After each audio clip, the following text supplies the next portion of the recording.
പൂവത്തുങ്കൽ ജോസച്ചൻ പൂവത്തുങ്കൽ തിരുമേനിയെക്കുറിച്ച് അന്ധകാരത്തിൻ്റെ നടുവിലെ മിന്നലാണെന്ന് വിശേഷിപ്പിച്ചു. പ്രവാചകനായ ദാനിയേലിൻ്റെ പുസ്തകം 12-ാം അധ്യായം 3-ാം വാക്യത്തിൽ ഇപ്രകാരം പ്രതിപാദിക്കുന്നു: ബുദ്ധിമാന്മാർ ആകാശമണ്ഡലത്തിൻ്റെ പ്രഭ പോലെയും പലരെയും നീതിയിലേക്ക് തിരിക്കുന്നവർ നക്ഷത്രങ്ങൾ പോലെയും എന്നുമെന്നും പ്രകാശിക്കും. ദാനിയേൽ പ്രവചനം 12-ാം അധ്യായം 3-ാമത്തെ വാക്യം. ബുദ്ധിമാന്മാർ ആകാശമണ്ഡലത്തിലെ പ്രഭ പോലെയും പലരെയും നീതിയിലേക്ക് തിരിക്കുന്നവർ നക്ഷത്രങ്ങളെപ്പോലെയും എന്നും എന്നേക്കും പ്രകാശിക്കും. 35 വർഷമായി അഭിവന്യ ജോസഫ് മാർ പക്കോമിയോസ് തിരുമേനി സഭാഗാത്രത്തിൽ ചരിത്ര ലോകത്തിൽ നിന്ന് ഉദ്ധിത ലോകത്തിലേക്ക് യാത്രയായിട്ട് ഇന്നും സഭയുടെ ആത്മീയ നഭോമണ്ഡലത്തിൽ ഒരു മിന്നലായി, ജ്യോതിസായി, പ്രകാശം പരത്തുന്ന നക്ഷത്രമായി അഭിവന്യ തിരുമേനി നിലകൊള്ളുന്നു. അതുകൊണ്ടാണ് വിവിധ സ്ഥലങ്ങളിൽ നിന്ന് വന്യരായ വൈദികരും ഭക്തജനങ്ങളും ഈ പിതാവിൻ്റെ ഓർമ്മയിൽ ഈ പരിശുദ്ധമായ ദേവാലയത്തിലും കബറിടത്തിലും വന്നു ചേർന്നിരിക്കുന്നത്. അന്ത്യോക്യസ് എപ്പിഫാനിയസ് ഭരിച്ചിരുന്ന കാലഘട്ടം മോശൈക ന്യായപ്രമാണം അനുസരിച്ച് ജീവിച്ചിരുന്നവരെ ക്രൂരമായി പീഡിപ്പിച്ചു. യഹൂദന്മാരുടെ ചരിത്ര ലോകത്തിലെ ജീവിതത്തിൽ വളരെയധികം കഷ്ടപ്പാടുകൾ നേരിട്ട ഒരു കാലഘട്ടം. ആ കാലഘട്ടത്തെ പ്രതിനിധീകരിച്ചാണ് ദാനിയേലിൻ്റെ പ്രവചനം. പ്രവാചകനായ ദാനിയേലിൻ്റെ പ്രവചന ശൈലിയും വെളിപ്പാട് പുസ്തകത്തിൻ്റെ പ്രവചന ശൈലിയും വേദപുസ്തക പഠിതാക്കളെ സംബന്ധിച്ച് അപ്പോക്കാലിപ്റ്റിക് റൈറ്റിംഗ്സ് എന്നുള്ള പ്രതിപാദനത്തിൽ നിലകൊള്ളുന്നതാണ്. പ്രത്യേകിച്ച് ദാനിയേലിൻ്റെ പുസ്തകം 12-ാം അധ്യായത്തിലും വെളിപ്പാട് പുസ്തകം 12-ാം അധ്യായത്തിലും ലോകാവസാനത്തെക്കുറിച്ചും അതോടൊപ്പം തന്നെ യുഗാന്ത്യ കാലഘട്ടത്തിൻ്റെ പ്രത്യേകതകളെക്കുറിച്ചും വിവരിക്കുന്നുണ്ട്. എന്നാൽ യഥാർത്ഥത്തിൽ വിവരണാർത്ഥത്തിലും വ്യാഖ്യാന തലത്തിലും ഇന്നും വളരെ രഹസ്യാത്മകമായി നിലകൊള്ളുന്ന 2 പുസ്തകങ്ങളാണ് പഴയ നിയമത്തിലെ ദാനിയേലിൻ്റെ പ്രവചനവും പുതിയ നിയമത്തിൽ വെളിപ്പാട് പുസ്തകവും. തദവസരത്തിൽ തന്നെ സഭയുടെ ലിറ്റർജിക്കൽ തിയോളജി, ആരാധനാ വേദശാസ്ത്രത്തിന് ഗൗരവമായ സംഭാവനകൾ ഈ 2 ഈ പുസ്തകങ്ങളും, പ്രത്യേകിച്ച് പഴയ നിയമത്തിൽ ദാനിയേലിൻ്റെ പുസ്തകവും പുതിയ നിയമത്തിൽ വെളിപ്പാട് പുസ്തകവും നൽകുന്നുണ്ട്. നമ്മളെ സംബന്ധിച്ച് നമ്മുടെ സുറിയാനി ആരാധനാ പാരമ്പര്യത്തിൽ പ്രത്യേകിച്ച് വാങ്ങിപ്പോയവരുടെ ശവസംസ്കാര ശുശ്രൂഷയുടെ, മരണാനന്തര ശുശ്രൂഷയുടെ കൗദാശിക ക്രമീകരണങ്ങളിലെല്ലാം യഥാർത്ഥത്തിൽ ഈ വേദഭാഗങ്ങളും ഇതിൻ്റെ ആശയങ്ങളും വളരെ ശക്തമായി ഉദ്ധരിക്കപ്പെടുന്നുണ്ട്. വലിയ കഷ്ടതയുടെ നടുവിൽ സർവശക്തനായ ദൈവത്തിൻ്റെ ഇടപെടലിലാണ് ദാനിയേലിൻ്റെ പുസ്തകം 12-ാം അധ്യായത്തിൻ്റെ പ്രമേയം. അന്ത്യോക്യസ് എപ്പിഫാനിയോസ് ചരിത്രലോകത്തിൽ ജീവിച്ചിരുന്ന യഹൂദന്മാരെ കഠിനമായി പീഡിപ്പിച്ചു. മോശൈക ന്യായപ്രമാണം അനുസരിച്ച് ജീവിച്ചവരെ വളരെയധികം പീഡിപ്പിച്ച കാലഘട്ടം. എന്നാൽ മഹാകഷ്ടം എന്ന് ദാനിയേൽ പ്രവാചകൻ പറയുന്ന ആ കഷ്ടകാലത്തിൻ്റെ നടുവിൽ, അന്ധകാരത്തിൻ്റെ നടുവിൽ പ്രകാശത്തിൻ്റെ ഒളിയായി, പ്രകാശം പൂരിതമായി കടന്നു വരുന്നു. യഥാർത്ഥത്തിൽ പ്രവാചകന്റെ സന്ദേശം ഈ മഹാകഷ്ടം മാറും, അതിനുശേഷം സ്വസ്ഥതയുടെ ഒരു കാലഘട്ടം ഉണ്ടാകും. ദാനിയേൽ പ്രവചനത്തിൽ മിഖായേൽ ദൂതൻ കടന്നു വരുന്നതായും വെളിപ്പാട് പുസ്തകത്തിൽ മിഖായേലും അദ്ദേഹത്തിൻ്റെ കൂട്ടരും എന്ന പ്രതിപാദനമാണ്. യഥാർത്ഥത്തിൽ ദൈവത്തിൻ്റെ ഇടപെടൽ മലങ്കര സഭയ്ക്ക് ഉണ്ടാകുമെന്ന് മഹാകഷ്ടകാലഘട്ടത്തിൽ തന്നെ മുന്നമേ പ്രവചിച്ച ദർശകനാണ് ഇന്ന് നാം സ്മരിക്കുന്ന അഭിവന്യ ജോസഫ് മാർ പക്കോമിയോസ് തിരുമേനി. അദ്ദേഹത്തിൻ്റെ ജീവിത കാലഘട്ടങ്ങൾ വിവരിക്കുമ്പോൾ 926 ജനിച്ചു. 1975 തന്നെ മേൽപ്പെട്ട സ്ഥാനത്തേക്ക് അദ്ദേഹം തെരഞ്ഞെടുക്കുന്നു. ഭാരതത്തിന് സ്വാതന്ത്ര്യം കിട്ടുന്നതിന് 2 വർഷം മുമ്പ് 945 ഷമ്മാസനായി അദ്ദേഹം പൗരോഹിത്യ സ്ഥാനത്തേക്ക് കടന്നു വരുന്നു.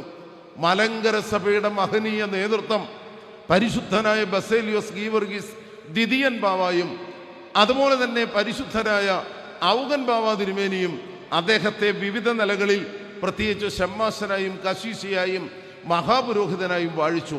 എന്നാൽ തദവസരത്തിൽ തന്നെ ഓർക്കേണ്ടത് ഷമ്മാശനായ കാലഘട്ടത്തിൽ തന്നെ മലങ്കര സഭയുടെ പ്രതിസന്ധികളുടെ കാരണത്താൽ ഈ ഇടവകയിൽ നിന്ന്, സ്വന്തം ഇടവകയിൽ നിന്ന് നിരോധനം നിയമപരമായി നേരിട്ട വ്യക്തിയാണ് അഭിമന്യ ജോസഫ് മാർ പക്കോമിയോസ് തിരുമേനി.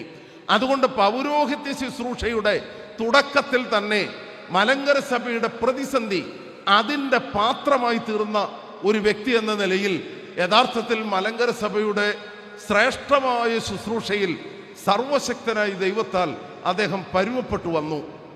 ഔഗൻ ബാവ തിരുമനസ്സുകൊണ്ട് മലങ്കര സഭയിൽ പ്രഥമ പക്കോമിയോസായി പൗരസ്ത്യ കാതോലിക്കായാൽ നിയമിതനായ കണ്ടനാട് ഭദ്രാസനത്തിന് മെത്രാപ്പൊലീത്ത ആയി തീരുമ്പോൾ ഈ മുളക്കുളം ദേവാലയം ഉൾപ്പെടുന്ന എവിടെ നിരോധനം ലഭിച്ചോ ആ ദേവാലയം ഉൾപ്പെടുന്ന ഒരു ഭദ്രാസനത്തിൻ്റെ മുഴുവൻ ചുമതലയും സർവശക്തരായ ദൈവം നിയോഗമായി അദ്ദേഹത്തിന് നൽകി. അതുകൊണ്ടാണ് ഞാൻ ഈ ദാനിയേൽ പ്രവചനം 12-ാം അധ്യായം 3-ാം വാക്യം അഭിമന്യ തിരുമേനിയുടെ സ്മരണയുടെ ആധാരമായി സ്വീകരിച്ചത്. ആകാശമണ്ഡലത്തിലെ പ്രഭയായും പലരെയും നീതിയുടെ മാർഗങ്ങളിലേക്ക് തിരിച്ച നക്ഷത്രമായും എന്നും ശോഭിക്കുന്നു. പലപ്പോഴും അന്ധകാരത്തിൻ്റെ നടുവിൽ നിരാശയാണ് നമ്മളെപ്പോലെയുള്ള ബലഹീന മനുഷ്യരുടെ മനസ്സിൽ കടന്നു വരുന്നത്. എന്നാൽ പ്രയാസങ്ങളുടെയും പ്രതിസന്ധികളുടെയും നടുവിൽ പ്രതീക്ഷ വിടാതെ മലങ്കര സഭയ്ക്ക് ഒരു നല്ല ഭാവി ഉണ്ടാകും എന്ന് വളരെ ശക്തമായി പ്രതീക്ഷിച്ച വ്യക്തിയാണ് അഭിമന്യ പക്കോമിയോസ് തിരുമേനി. തിരുമേനിയോടൊപ്പം 5 മെത്രാച്ചന്മാർ 975 കാലഘട്ടങ്ങളിൽ തെരഞ്ഞെടുക്കപ്പെട്ട് വാഴിക്കപ്പെടുന്നു. യഥാർത്ഥത്തിൽ മലങ്കര സഭയുടെ പുതുയുഗ പിറവിയിൽ ഒരു കാലഘട്ടത്തിൻ്റെ വലിയ ശില്പികളായി തീർന്ന, പകരം വയ്ക്കാൻ ആളില്ലാത്ത 5 പേരിൽ 5-ാമനായിരുന്നു പക്കോമിയോസ് തിരുമേനി. പൗലോസ് മാർ ഗ്രിഗോറിയോസ് തിരുമേനിയും ഗീവർഗീസ് മാർ ഉസ്താദ്യോസ് തിരുമേനിയും സ്തേപ്പാനോസ് മാർ തേവോദോസോസ് തിരുമേനിയും അഭിമന്യ മക്കാറിയോസ് തിരുമേനിയും യഥാർത്ഥത്തിൽ ആ കൂട്ടത്തിലെ ഏറ്റവും ഇളയവൻ ജോസഫ് മാർ പക്കോമിയോസ് തിരുമേനി. എത്ര മഹനീയമായ ഒരു 5 നക്ഷത്രങ്ങൾ മലങ്കര സഭയുടെ കാലഘട്ടത്തിൽ ഉണ്ടാകുന്നു. 964 സമാധാനത്തിന് ശേഷം യാക്കോബ് തൃതീയൻ പാത്രിക്കീസിന്റെ കൽപ്പന മുഖാന്തരം മലങ്കര സഭയിൽ ഭിന്നതകൾ വീണ്ടും ഉടലെടുത്ത് തെക്കും വടക്കും പ്രതിസന്ധികൾ രൂക്ഷമായ സമയത്ത് പ്രതിസന്ധികളുടെ നടുവിലെ ഒരിക്കലും ഒളിമങ്ങാത്ത 5 നക്ഷത്രങ്ങൾ, യഥാർത്ഥത്തിൽ അവരിൽ ഒരുവനാണ് ജോസഫ് മാർ പക്കോമിയോസ് തിരുമേനി. തിരുമേനിയെ സംബന്ധിച്ച് വിവിധ വിശേഷണങ്ങൾ പറയാനുണ്ടെങ്കിലും എൻ്റെ മനസ്സിൽ ഏറ്റവും ശക്തമായി കടന്നു വരുന്ന പ്രഥമഗണനീയമായ ചിന്ത മലങ്കര സഭ ഒന്നാണ്, മലങ്കര സഭ സ്വതന്ത്രമാണ്. അത് ആ കാലഘട്ടത്തിൽ ആവർത്തിച്ച് പ്രഖ്യാപിച്ച മലങ്കര സഭയുടെ ധൈര്യശാലിയായ മെത്രാപ്പൊലീത്തായിരുന്നു ജോസഫ് മാർ പക്കോമിയോസ് തിരുമേനി. മലങ്കര സഭ ഒന്നാണ്, മലങ്കര സഭ സ്വതന്ത്രമാണ്. എന്താണ് ഇതിൻ്റെ അർത്ഥം? യഥാർത്ഥത്തിൽ മലങ്കര സഭ പ്രശ്നങ്ങൾ വിശകലനം ചെയ്യുമ്പം നമുക്ക് നന്നായി മനസ്സിലാകും. ആരും പ്രതീക്ഷിച്ചില്ല, പ്രത്യേകിച്ച് പാശ്ചാത്യരാരും ചിന്തിച്ചിരുന്നില്ല, ഈ കൊച്ചു കേരളത്തിൽ അല്ലെങ്കിൽ ഭാരതത്തിൻ്റെ സതേൺ പാർട്ടിൽ വളരെ പുരാതനമായ ഒരു സഭ ഉണ്ടായിട്ടുണ്ട് എന്ന ബോധ്യം പാശ്ചാത്യർക്ക് ഏകദേശം 16-ാം നൂറ്റാണ്ട് വരെ അവർക്കറിയത്തില്ല. ചിലരൊക്കെ കേട്ടിട്ടുണ്ട്. എന്നാൽ പോർച്ചുഗീസുകാരുടെ ആഗമനത്തോടെ വാസ്കോഡിഗാമയും അതിനോട് ചേർന്ന് പോർച്ചുഗീസ് പാതിരിമാരും കൊച്ചിയിൽ കാലുകുത്തിയപ്പോഴാണ് ആയിരക്കണക്കിന് നസ്രാണികൾ തലപ്പാവിലും ചങ്കത്തും കുരിശണിഞ്ഞുകൊണ്ട് നസ്രാണി പാരമ്പര്യത്തിന്റെ മഹനീയത വിളിച്ചു പറഞ്ഞ് ഈ കൊച്ചു കേരളത്തിൽ നിലകൊള്ളുന്നു. സഹോദരങ്ങളെ, കടന്നു വന്ന വൈദേശിക ക്രൈസ്തവ സഹോദരങ്ങൾ അവർ നമ്മുടെ ഉന്നമനം വിവിധ നിലകളിൽ ചെയ്തു വന്നത് ചരിത്രപരമായി ചില സത്യങ്ങളാണ്. എന്നാൽ അതേ അവസരം തന്നെ അവരുടെ മനസ്സിലേക്ക് കടന്നു വന്നത് ഈ തദ്ദേശീയമായ സഭയെ അവരുടെ സഭയുടെ ഭാഗമാക്കണം.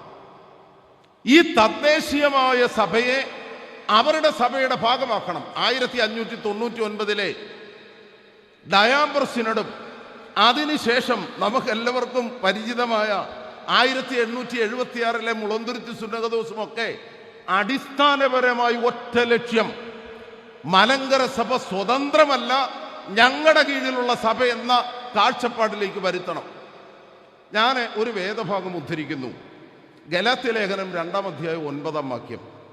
അധികം ഉദ്ധരിക്കപ്പെടാത്ത ഒരു വാക്യമാണ്, എന്നാൽ ശരിക്കും മനസ്സിലാക്കണം. ഈ ഓട്ടോസെഫാലിയസ് സ്വയ ശീർഷകം, ഞാൻ അഭിമന്യ വക്കോമേസ് തിരുമേനിയുടെ വായിൽ നിന്നാണ് സത്യത്തിൽ ഈ സ്വയ ശീർഷകം എന്ന വാക്ക് അതിൽ സഗൗരവമായി ശ്രദ്ധിച്ചത്.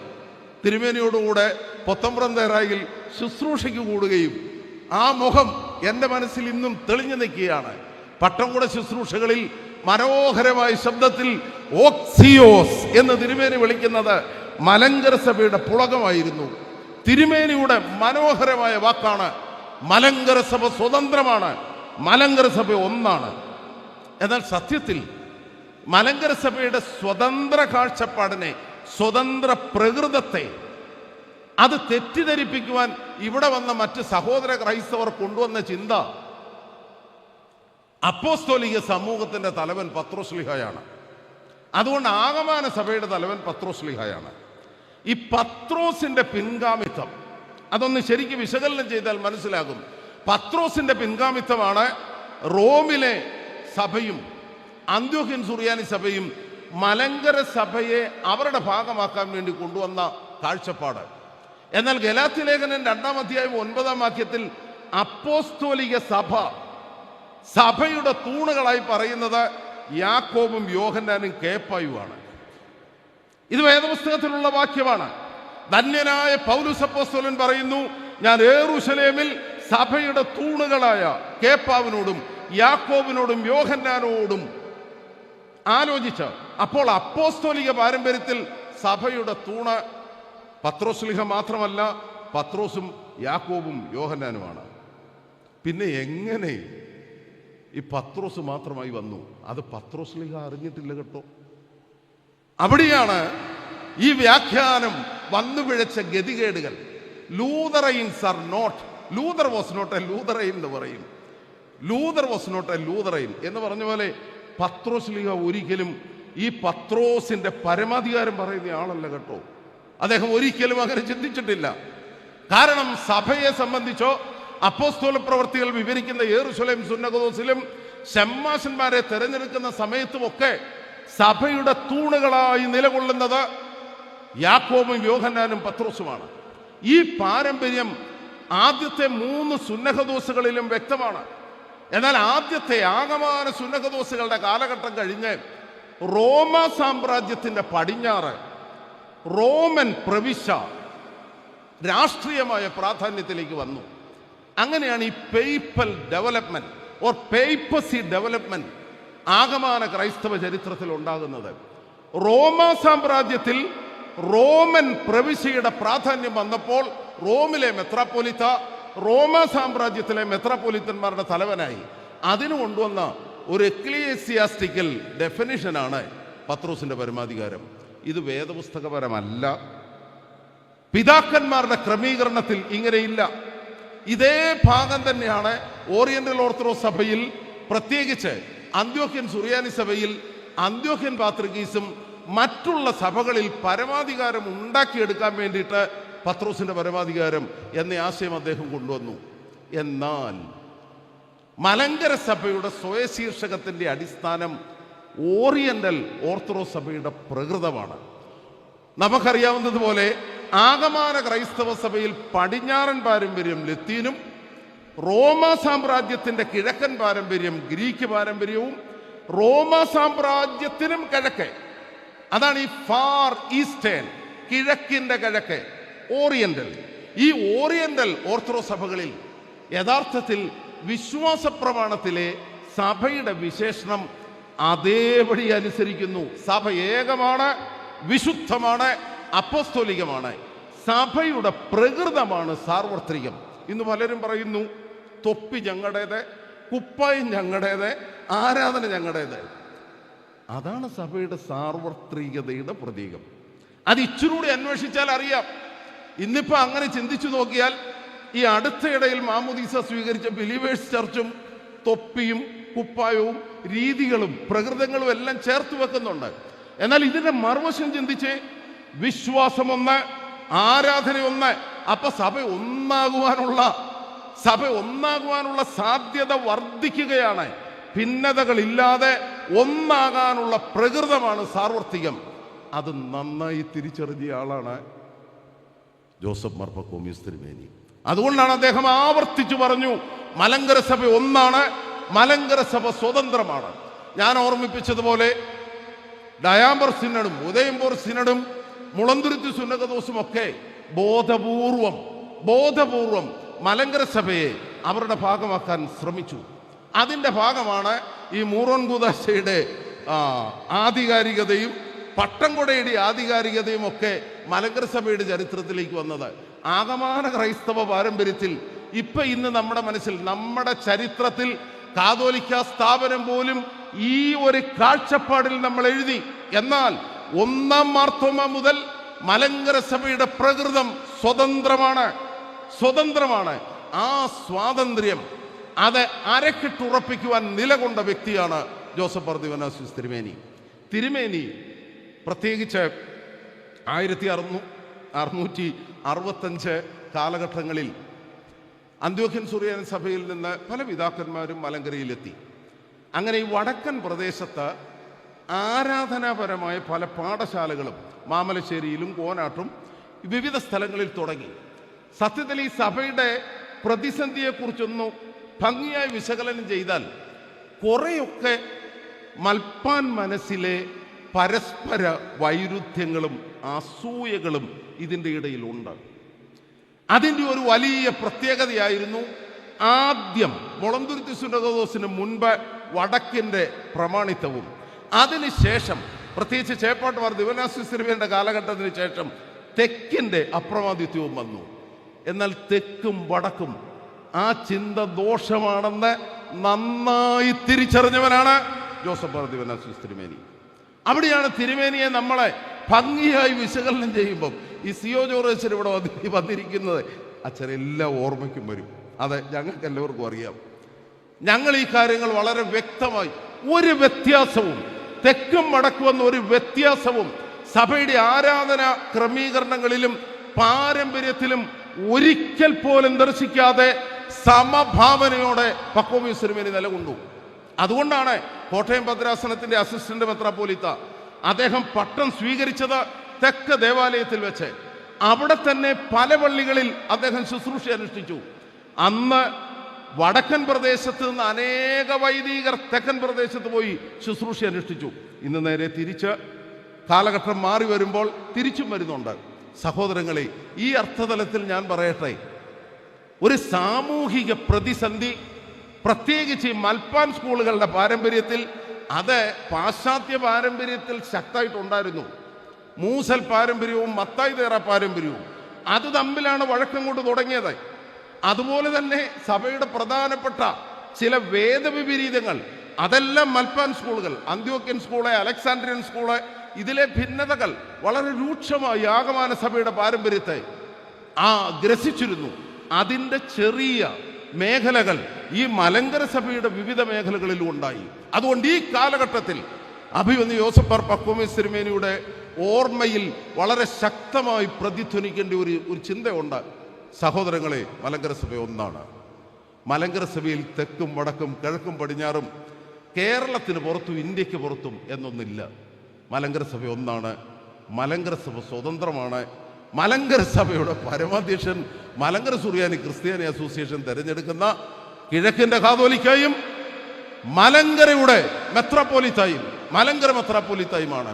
സത്യത്തിൽ 934 ഭരണഘടനയിൽ അന്നത്തെ സാഹചര്യത്തിൽ മറ്റ് പല സഭാപിതാക്കന്മാരെ കുറിച്ച് പരാമർശിച്ചിട്ടുണ്ട്. അതെല്ലാം മാറ്റി വീണ്ടും പറയുന്നു, ഈ കാലഘട്ടത്തിന്റെ ആവശ്യകത സഭ സ്വതന്ത്രമാണെന്ന ബോധ്യം സഭയുടെ നേതൃത്വത്തിനും വിശ്വാസ സമൂഹത്തിനും പൂർണ്ണമായി ഉണ്ടാകണം. ആ ബോധ്യമാണ് ഓറിയന്റൽ ഓർത്തഡോക്സ് സഭയുടെ പ്രകൃതം, ആ ബോധ്യം തിരിച്ചറിഞ്ഞ മലങ്കര സഭയുടെ പഞ്ചനക്ഷത്രങ്ങളിൽ ശോഭിക്കുന്ന മിന്നലായിരുന്നു ജോസഫ് മാർ പക്കൂമിയസ് തിരുമേനി. രണ്ടാമത്, ആരാധന വേദശാസ്ത്രം. തിരുമേനി ശക്തമായി വേദശാസ്ത്ര പഠനങ്ങളൊന്നും നിർവഹിക്കാനുള്ള സാഹചര്യം തിരുമേനിക്ക് ഉണ്ടായില്ല. തിരുമേനിയുടെ ഹൈസ്കൂൾ വിദ്യാഭ്യാസം മുതൽ പ്രശ്നങ്ങളുടെ നടുവിലായിരുന്നു. എന്നാൽ ദൈവത്തിൻ്റെ അളവറ്റ കരുണയാൽ തിരുമേനി വൈദിക ശുശ്രൂഷ നിർവഹിക്കുന്ന സമയത്ത് തന്നെ ബിരുദവും ബിരുദാനന്തര ബിരുദവും അതിനുശേഷം വേദശാസ്ത്രത്തിൽ പഠനവും നടത്തി. സഭാചരിത്രത്തെക്കുറിച്ച് അപഗാധമായ ബോധ്യം തിരുമേനിക്ക് ഉണ്ടായിരുന്നു. സഹോദരങ്ങളെ, ഇന്ന് നമ്മൾ ബോധപൂർവം വിസ്മരിക്കുന്ന ഒന്നാണ് അർത്ഥവത്തായ അനുഷ്ഠാനവും അതുപോലെ തന്നെ ആത്മാർത്ഥതയുള്ള ആരാധനയിലെ പങ്കുചേരലും. ഇത് രണ്ടും നശിക്കുകയാണ്. ഞാൻ ഈയിടെ നടന്ന ഒരനുഭവത്തിൽ നിന്ന് പറയാം. ഞാൻ ശുശ്രൂഷ അനുഷ്ഠിക്കുന്ന ഒരു സ്ഥലത്ത് മദ്ബഹയിൽ 2 പേർ അവർ മൈക്ക് വായിലോട്ട് വെച്ച് നല്ല ശബ്ദത്തിൽ ചൊല്ലും. ഗായക സംഘത്തിൽ മറ്റൊരാൾ. അപ്പം എന്നും കേൾക്കുന്നത് ഈ 3 ശബ്ദങ്ങളുടെ ഏറ്റക്കുറച്ചിലുകൾ. ഒരു ദിവസം ദൈവത്തിൻ്റെ കരുണയാൽ പെട്ടെന്ന് കറണ്ട് പോയി, ഇലക്ട്രിസിറ്റി പോയി, മൈക്ക് നിലച്ചു. മൈക്ക് നിലച്ചപ്പോഴാണ് യഥാർത്ഥത്തിൽ വിശ്വാസ സമൂഹത്തിൻ്റെ ശബ്ദം കേൾക്കാൻ തുടങ്ങിയത്.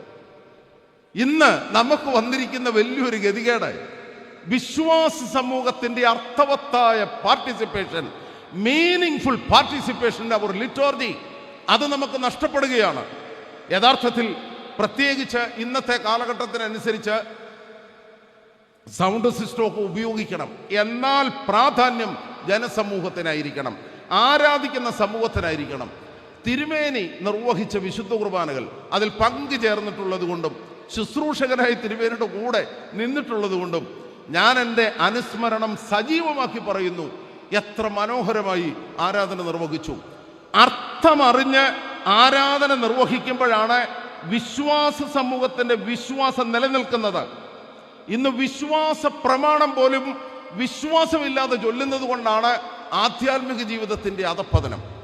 യഥാർത്ഥത്തിൽ മലങ്കര സഭയുടെ ആരാധനാ വേദശാസ്ത്രത്തെ പോഷിപ്പിക്കുവാനും ആ ആരാധനാ വേദശാസ്ത്രം ശക്തമായി നിലകൊള്ളുവാനും പ്രഥമ പ്രയോറിറ്റി സഭ നൽകേണ്ട ഒരു കാലഘട്ടമാണിത്.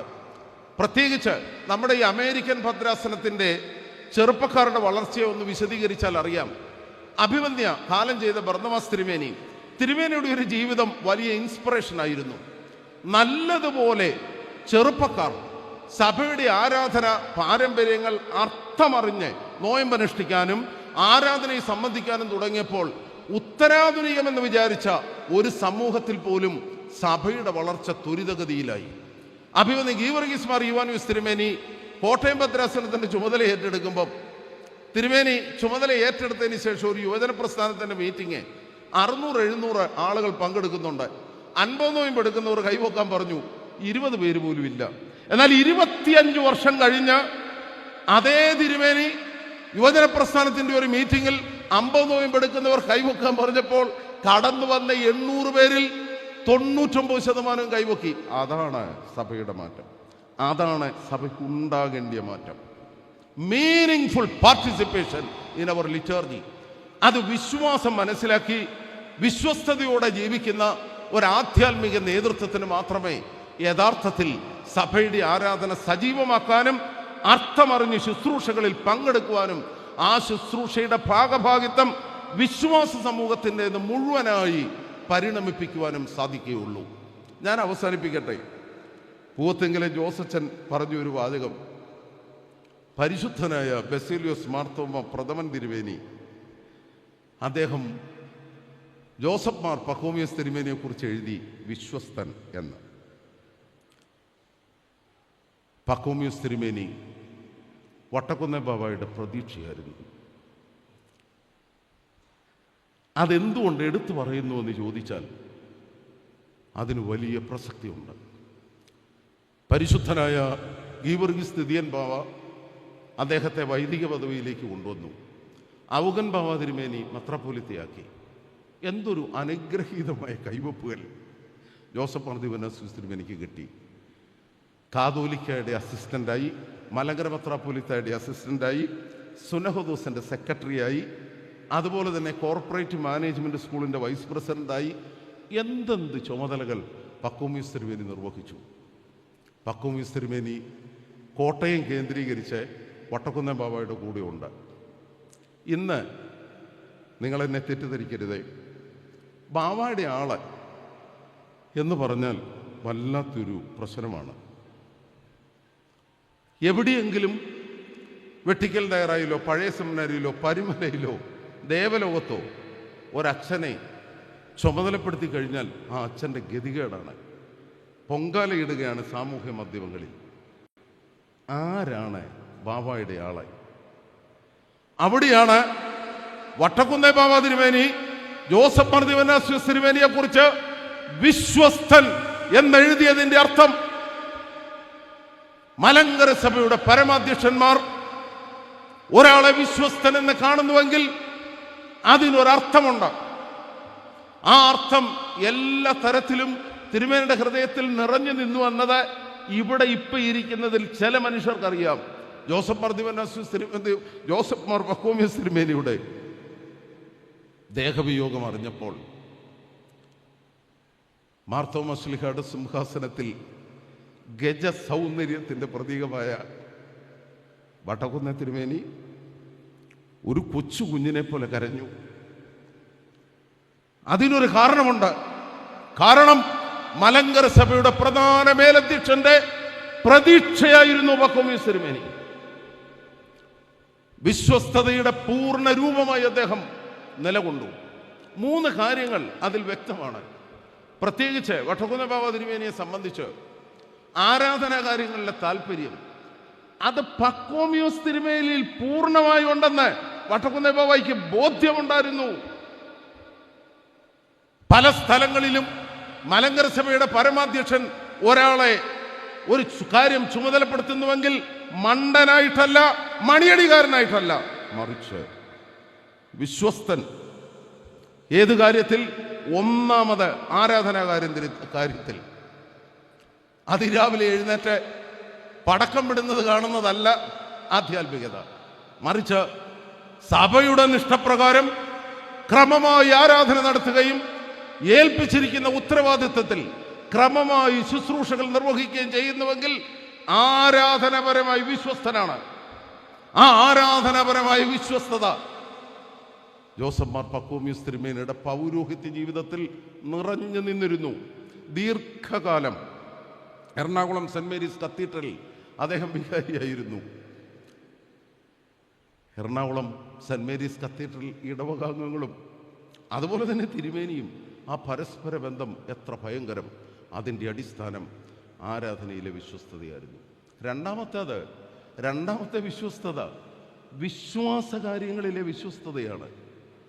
അതൊരു നിസ്സാര കാര്യമല്ല. സഭ എന്താണ്? സഭയുടെ വേദശാസ്ത്ര ദർശനം എന്താണ്? എന്നത് പഠിപ്പിക്കണം, എന്നത് പഠിപ്പിക്കണ്ട എന്ന ബോധ്യം, സത്യത്തിൽ തിരിച്ചറിവ്. ആ തിരിച്ചറിവ് വിശ്വാസകാര്യത്തിന്റെ വിശ്വസ്തതയുടെ അടിസ്ഥാനമാണ് പക്കോമീസ് തിരുമേനിയിൽ നിഴലിച്ചത്. അതുകൊണ്ടാണ് മലങ്കര സഭ മാസികയിൽ തിരുമേനി ക്രമമായി ലേഖനങ്ങൾ എഴുതുമായിരുന്നു. തിരുമേനിയുടെ 2 പുസ്തകങ്ങൾ, അതിൽ പ്രധാനപ്പെട്ടത് മുറിമറ്റത്തിൽ ബാബ തിരുമേനിയെ കുറിച്ചുള്ള ജീവചരിത്രപരമായ ഗ്രന്ഥമാണ്. അവിടെയാണ് കോലഞ്ചേരി പള്ളിയിൽ 7-ാം മാർത്തോമയെ കബറടക്കം ചെയ്തിരിക്കുന്നു എന്ന് വ്യക്തമായി എഴുതിയിരിക്കുന്നത്. അതുപോലെ തന്നെ സഭയുടെ ആരാധന പാരമ്പര്യത്തെക്കുറിച്ച് അഭിവന്യ സേവ്യറിസ് തിരുമേനി കഴിഞ്ഞ് ആരാധനാ കാര്യങ്ങളും കൗദാശിക ക്രമീകരണങ്ങളും അതിൻ്റെ റൂബ്രിക്സുകളും ക്രമവും ഒക്കെ കൃത്യമായി അദ്ദേഹം രേഖപ്പെടുത്തുന്നു. കാരണം സഭയുടെ വേദശാസ്ത്ര ദർശനത്തിൽ അദ്ദേഹം വിശ്വസ്തനായിരുന്നു. 3ാമത് അഭിവന്യ തിരുമേനിയുടെ വിശ്വസ്തത മലങ്കര സഭയിലെ ജനങ്ങളോടായിരുന്നു.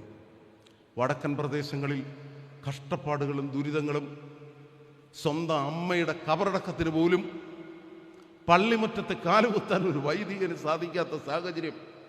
ഇന്ന് സമാധാനം പ്രാവ് ഇങ്ങനെ പൊങ്ങി പറക്കുകയാണ്. എന്നാൽ ഒരു 30 വർഷം മുമ്പ് അനുഭവിച്ച വേദനകളും പ്രയാസങ്ങളും പലരുടെയും സ്മരണകളിൽ നിന്ന് മാറുകയാണ്. സ്വന്തം അമ്മയെ കബറടക്കാൻ സാധിക്കാത്ത വന്യനായ പോരുന്നോൽപ്പാനച്ചൻ്റെ കബറടക്കത്തിന് ഞങ്ങൾ വൈദിക സെമിനാരിൽ നിന്ന് വന്നതാണ്. കാർക്കിച്ചു തുപ്പിയതും കൂവിയതുമൊക്കെ സാഹോദര്യത്തിൻ്റെ ഭാഷയിൽ ക്ഷമിക്കുന്നു. അതാണ് സത്യം. എന്നാൽ ഓർക്കണം, ഇതിൻ്റെ നടുവിൽ ഈ ജനം നഷ്ടപ്പെടരുത് എന്ന ബോധ്യം പക്വമ്യൂസ് തിരുമേനിക്ക് ഉണ്ടായിരുന്നത് കൊണ്ടാണ് ഈ വടക്കൻ പ്രദേശങ്ങളിൽ കാതോലിക്കേറ്റ് സെന്ററുകൾ ഉയർന്നത്. ആ കാതോലിക്കേറ്റ് സെന്ററുകളാണ് പ്രതിസന്ധിയുടെ നടുവിലും മലങ്കര സഭയിലെ വടക്കൻ പ്രദേശത്തെ ആളുകളെ പിടിച്ചു നിർത്തിയത്.